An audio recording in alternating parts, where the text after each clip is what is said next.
किसानों को खेत में दिख रहे नवाचार हुआ सर, क्या संदेश दे रहे, सुझाव दिए किसानों ने, सब बता दें। आज मैं यहाँ खपरी गांव में हूँ, क्योंकि खेती अगर ठीक करना है तो कई चीज़ें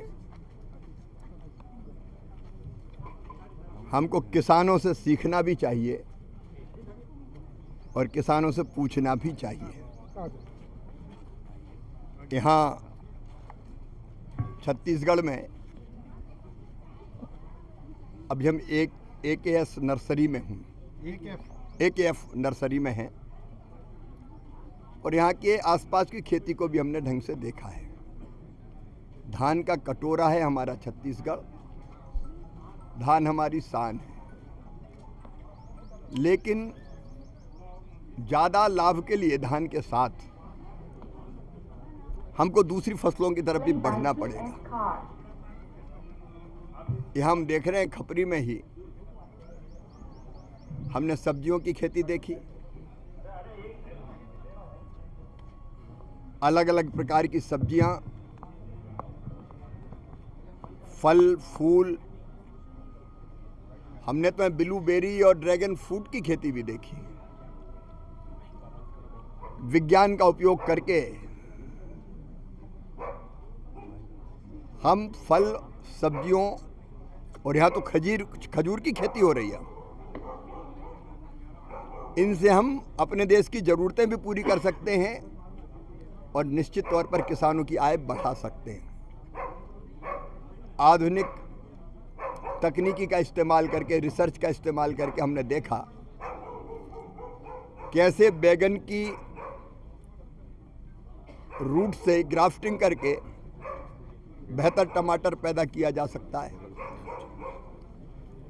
तीखी मिर्च की रूट पे ग्राफ्टिंग करके शिमला मिर्च कैसे लगाई जा सकती है। इन पद्धतियों का फायदा ये है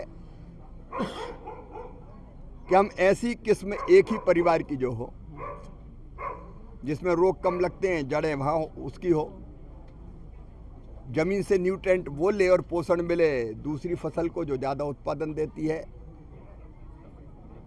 छत्तीसगढ़ में ये प्रगति अभूतपूर्व हो रही है,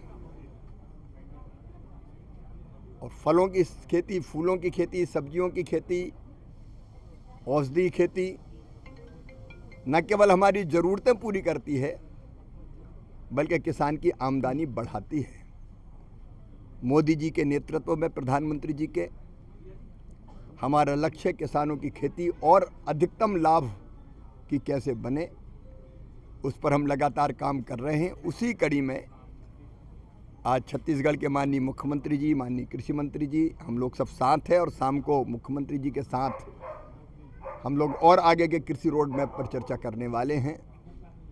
मिलकर हम ये प्रयत्न करेंगे कि हमारा छोटा किसान भी ज़्यादा लाभ कमा सके। इंटीग्रेटेड फार्मिंग के ऊपर भी हम लोग विचार कर रहे हैं कि इन परंपरागत खेती के साथ साथ आधुनिक खेती और उसके साथ साथ पशुपालन, मछली पालन, मधुमक्खी पालन, कृषि वानिकी, उनका उपयोग करके किसानों की आय बढ़ाएं। नवाचार के बाद